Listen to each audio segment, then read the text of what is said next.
Got two bad bitches that are hip in the back. I ain't tripping though, cause I'm counting stacks. The block choosing me and I'm using her. Got another bad bitch with a whip in the perm. That'll chase a bag, get flipped too. Alright, here we go. I'm here with Awun. What's up with it? Man, pleasure to have you here, man. Rapper, actor. You have done a lot in Kansas City, real OG. You know it. Well, I gotta say, man, what was life for Awun coming up, man, as a youngin'?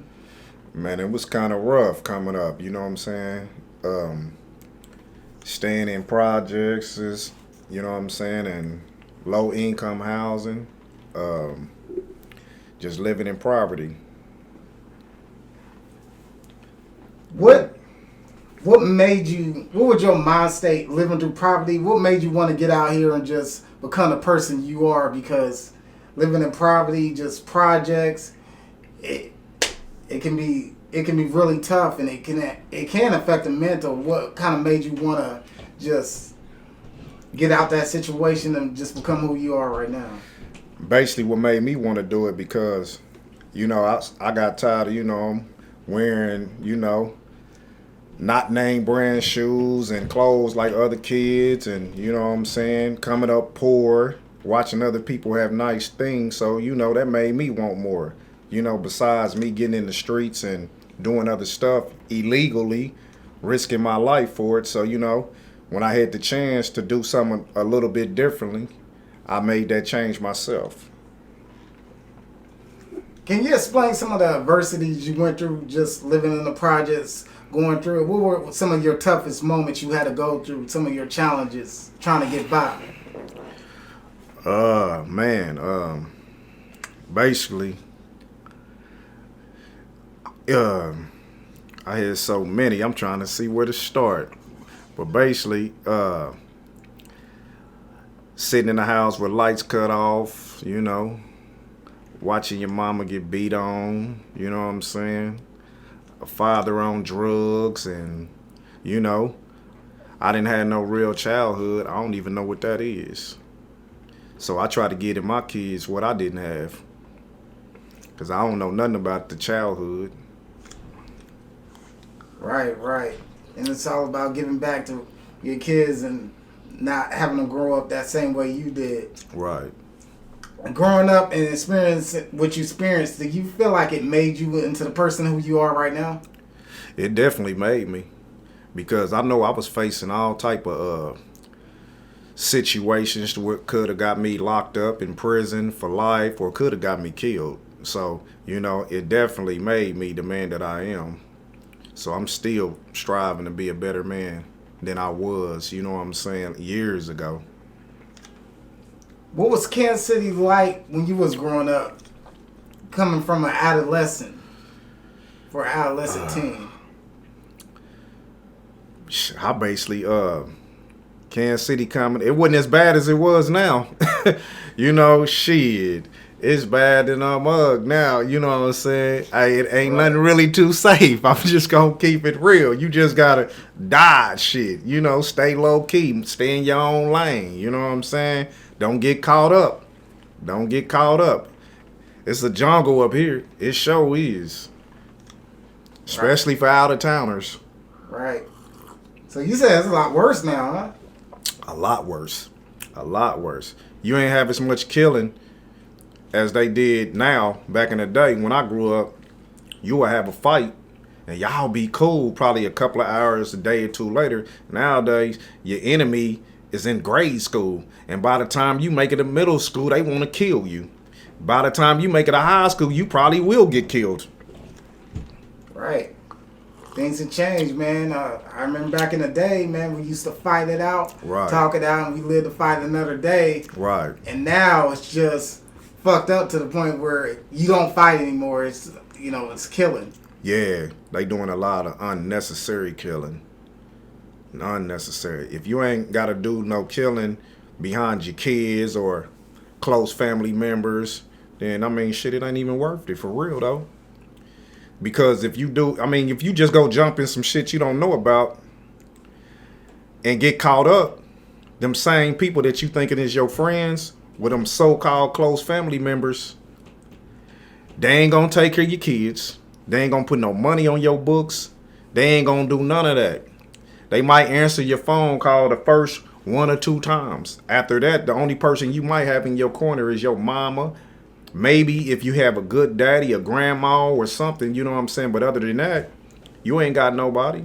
That's why I tell my kids, man, you really ain't got too many friends like that. Stick with your siblings, the good ones. Because all siblings ain't good either. Some of them like that drama too.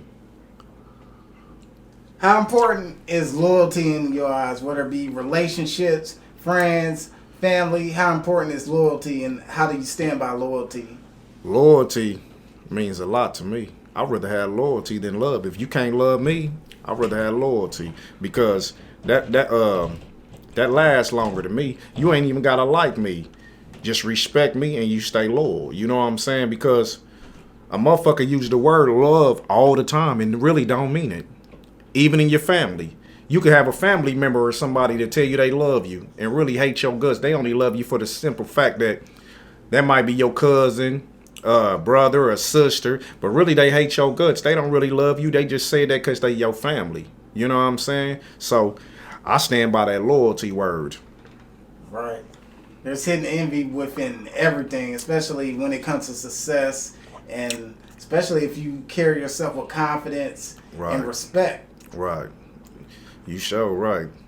I had so many haters on me. So many. They used to want me, you know what I'm saying? They don't like to see me switching up and changing the stuff that I don't like no more.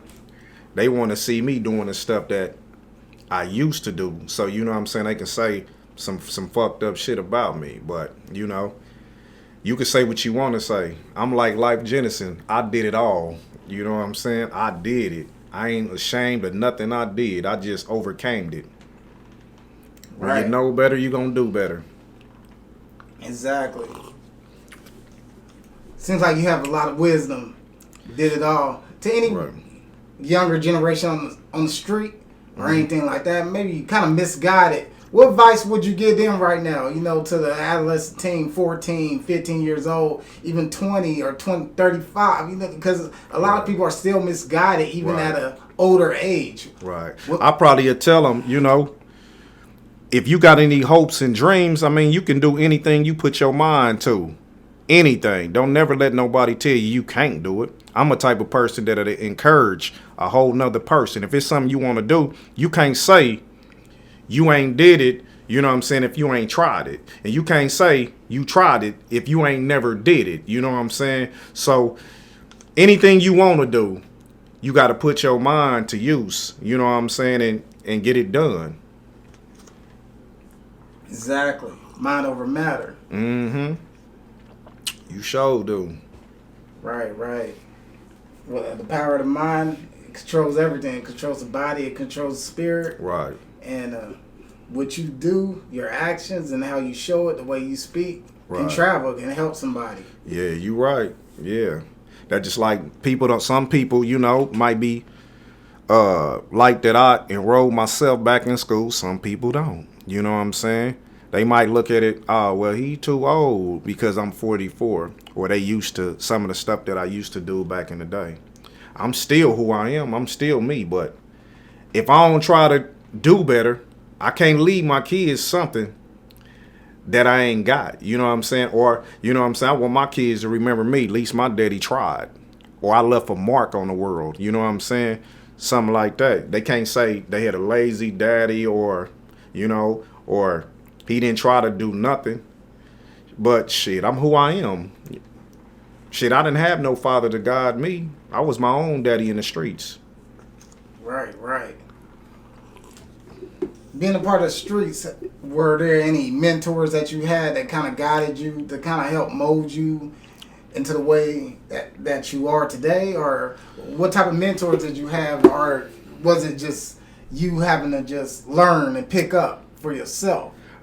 See, the type of mentors that I had, the mentors that try to get me into the game, you know what I'm saying? Them the type that I had. So I could say the best game that I had, I soaked up was from a woman. Because a woman got the coldest game if you listen to her.